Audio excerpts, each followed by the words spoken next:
So January 1st, 2025, I decided to fund a Moo account with $100 to prove to you it's not about how much money you have in your account to grow it. It all comes down to one thing, and that is the strategy you choose. So we decided to do a small account challenge. So in today's video, we're going to be talking about how much money we made or how much money we lost. So I hope you guys all enjoyed this. If you do, hit that like button, subscribe, and if you guys want to learn more about swing trading, how to find these opportunities, our strategies, our approach, check out our school. It's called the Swing Trading Masterclass. We have private live streams, quizzes, lectures, a group chat. It's like a college class. There's a final exam, there's quizzes along the way, and there's our group chat to ask questions and to be around like-minded individuals. So make sure you guys check it out down below. And we're doing a crazy sale, one of the largest sales we've done, for 51% off by using code TRADER. So use code TRADER in the checkout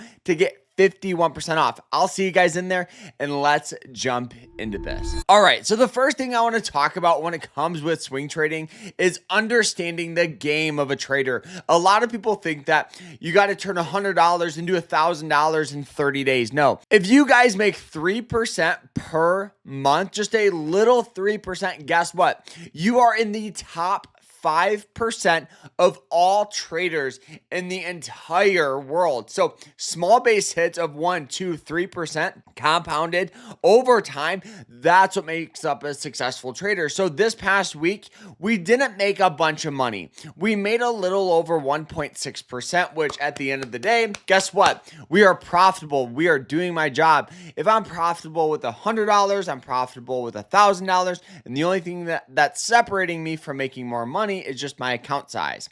And the great thing about trading is the profits I make today can be used as leverage tomorrow. So this past week, guys, guess how much we grew it? We grew it about $2, which, hey, I'm honestly not too worried about it. Our total account sitting near around about $148. And at the end of the day, given the market conditions we've seen over this past week with the S&P selling off, the Dow Jones, the NASDAQ, being able to have profit in conditions like this is awesome. So yes, I'm actually very, very, very happy with myself. So now here, let's actually turn to the computer and see the trade that we took. All right, so the first thing I want to talk about is having a good broker. The broker I use is Moo. I'll put a link to them down below. And the reason why you need to have a good broker is because you need good charting, you need good scanning, but more importantly, with a small amount of money like $100 or $500, you need to capitalize on something called fraction shares. Fraction shares is being able to buy a stock for a fraction of the price and get the percentage growth. So we actually bought about 0.8% of a share of Google here. But before we ever buy a stock here, you need to have some sort of checklist. A checklist is a set list of criteria before you ever enter the position. So let's break this one down. The first thing I have on my checklist is trends. And Google has gone from about $120 all the way up to about $208. So it establishes this great upward trend.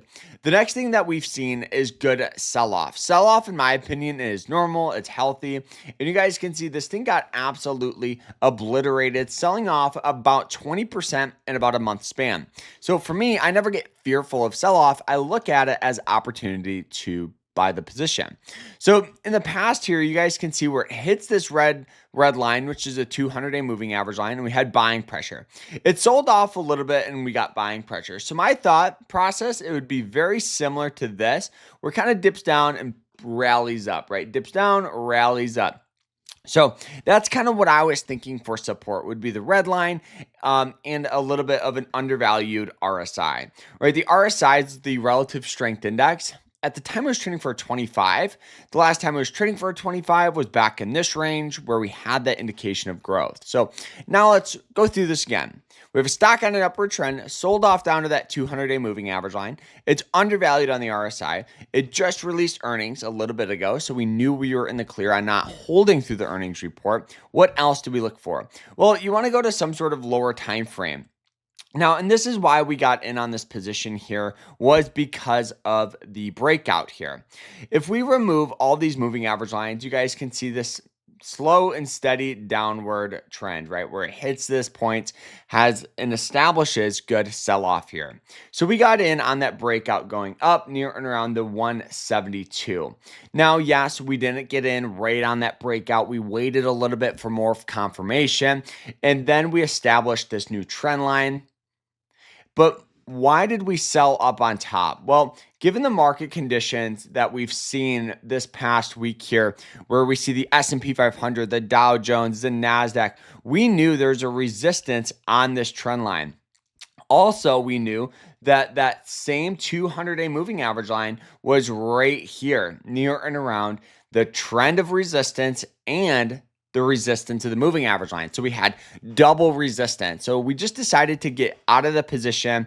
And yes, we could have got out at like 176.60 and made great money, but we still did very well getting out near and around 175, which definitely helped with some good return. So this past week here, we're continuing to seek out opportunity and just be the best that we can be. Taking advantage of sell-off is something every trader, investor needs to do.